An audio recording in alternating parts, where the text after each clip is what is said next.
Ben ritrovati dalla redazione. Trieste era seminuda, distesa per terra nel sottotetto della casa.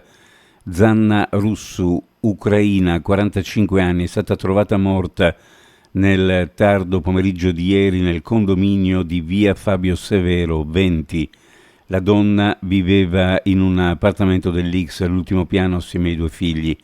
Non c'erano tracce di lei da un giorno e mezzo. Gli operatori dell'X la cercavano, tanto che ormai stavano per sporgere denuncia di scomparsa. Poi la drammatica scoperta.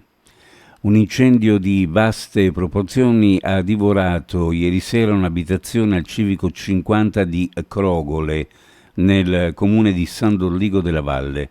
Le fiamme divampate all'interno hanno letteralmente avvolto la casetta a 2 piani, distruggendola.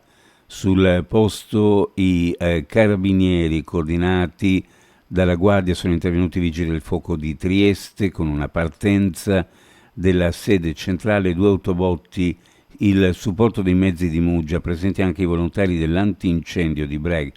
2 persone risultano intossicate, per fortuna evacuate per tempo. Per le esalazioni del fumo sono state trasportate in ambulanza a Cattinara.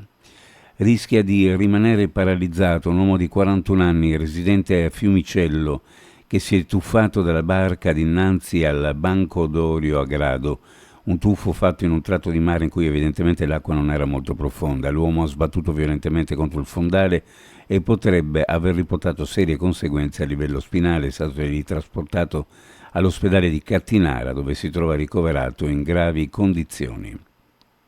Dall'8 luglio al 10 agosto 2024 la Polizia di Frontiera di Trieste ha eseguito 14 arresti, 9 arresti in flagranza per favoreggiamento dell'immigrazione irregolare e 5 in esecuzione di provvedimenti disposti dall'autorità giudiziaria.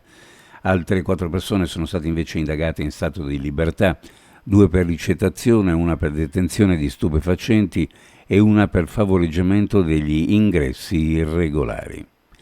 Uno sguardo alle previsioni meteorologiche. Per oggi variabilità con temporali sparsi, alternati a fasi di tempo migliori. I temporali potranno essere localmente forti.